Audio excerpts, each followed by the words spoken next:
31 octobre, c'est l'Halloween, évidemment, mais c'est aussi une journée toute spéciale pour les magiciens de toute la planète. Notre reporter Normand Latour a passé un certain temps auprès des magiciens. Allô, Hélène. Oui, c'est que le 31 octobre, bon, évidemment, c'est l'Halloween, vous venez de le dire, mais c'est aussi beaucoup pour les magiciens une journée bien spéciale puisqu'on célèbre le décès de Houdini, qui était le maître de l'illusion pendant des années. Il est mort dans des circonstances assez étranges. On dit qu'il a été assassiné, en fait. C'était en 1926. Et puis, évidemment, parce qu'on regarde Houdini et ces trucs, ce qui est intéressant, c'est qu'on les vend encore aujourd'hui. Donc, la mémoire d'Houdini est toujours extrêmement présente auprès des magiciens modernes. Est-ce que c'est la déferlante Harry Potter où j'ai l'impression que la magie connaît un regain là, ces derniers temps? Il y a Harry Potter, évidemment, c'est une magie assez particulière quand même, la sorcellerie un peu plus, mais je pense qu'on peut penser à Chris Angel, cette vedette de la télévision américaine, qui a une émission qui s'appelle Mind Freak, vous avez peut-être déjà vu quelque part, où il fait vraiment de la micromagie, il se laisse tomber en bas d'édifices comme ça, puis il réapparaît toujours en pleine forme. Alain Choquette, un petit gars de chez nous, donc, qui a quand même roulé sa bosse énormément. Donc, effectivement, on peut parler d'une vague de popularité de la magie à l'heure actuelle. Et les jeunes que j'ai rencontrés, deux jeunes entrepreneurs de l'Outaouais, ont flairé la bonne affaire, en fait, puisqu'ils ont décidé d'ouvrir une boutique de magie. Des boutiques de magie, Hélène, il y en a, bon, je pense que ça se compte sur les doigts de la main au pays. C'est assez rare. C'est sur des doigts de magiciens, là? Non, 1, 2, 3, 4, 5, 6, 7, 8, 9, 10. Et puis, ils ont décidé donc de se lancer dans cette belle aventure et ils m'ont laissé entrer dans leur magasin, mais il y avait une condition. Regardez.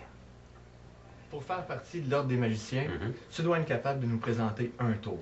1, 2... Je te laisse essayer. Pas de problème. 1, 2, 3...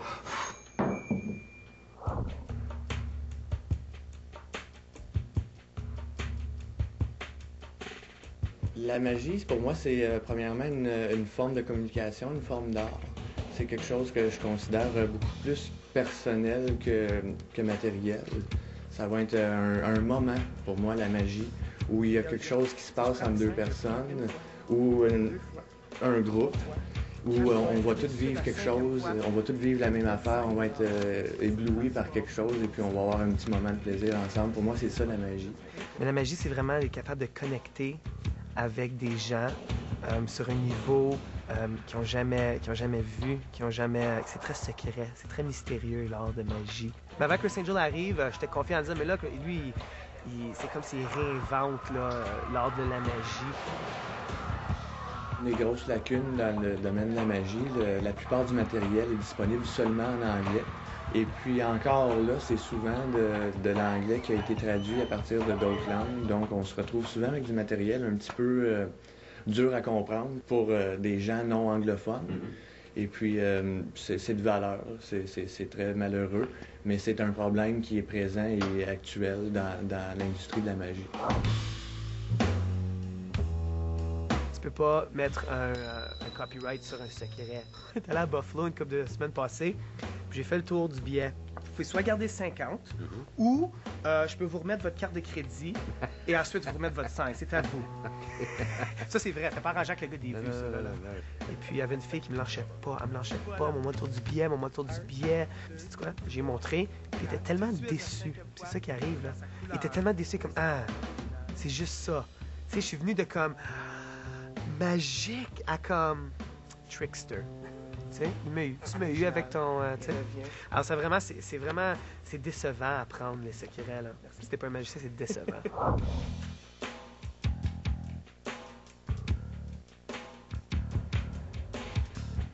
L'équipe de Show M Magie aimerait bien pouvoir devenir la référence en magie au Québec. Et de toucher la communauté francophone au Canada, pas seulement au Québec, parce qu'il y a plusieurs francophones à travers le Canada qui peuvent qui passent tout par le même chemin à cause qu'il n'y a pas de magie en français.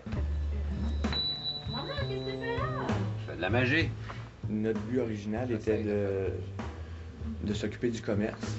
Et puis on a décidé de grossir, puis on a voulu mettre toutes les chances de notre côté en allant chercher des gens qui ont déjà de l'expérience et puis qui ont le temps et l'énergie, puis les connaissances nécessaires pour nous monter une équipe qui pourrait éventuellement, ou qui va être éventuellement disponible afin de faire des spectacles, présentations. Tout ça, c'est un volet qu'on avait un petit peu moins d'expérience dedans aussi.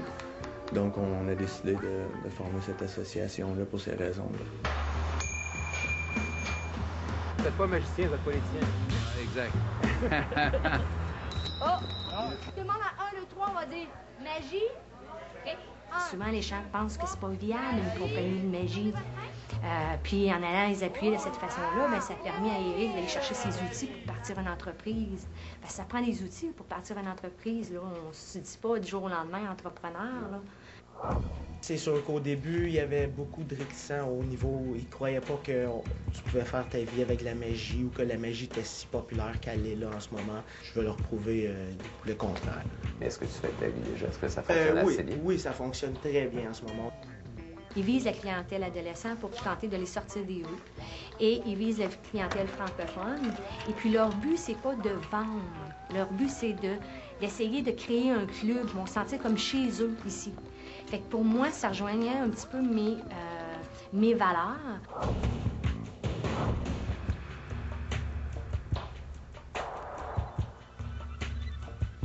C'est une très belle initiative, surtout ici pour faire français.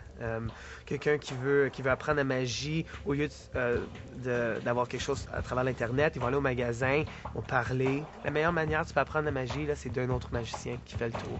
La meilleure. C'est l'emblème de la ville qui est en dessous de ça. Il y a des magiciens, il y a des magiciens pour les magiciens. Moi, je gagne ma vie avec ça, pour le public. Mais quand je vais à des conventions de magiciens, à peu près 2-3 par année, là, on voit de la magie que je suis juste époustouflé. J'ai aucune idée, puis j'aime ça. J'aime ça. Je ne vais même pas stipuler. Peut-être qu'il utilise ses manches, ou bien peut-être... En passant, il n'y a jamais rien qui va dans les manches en magie, hein? Non. C'est un mythe. C'est une mythe que nous autres, on a inventé pour que le monde pense qu'on utilise nos manches pendant qu'on fait quelque chose en quelque part. Ouais, c'est ça. Mais j'adore me faire... plus qu'à voir, me faire divertir, me faire un bon tour de magie.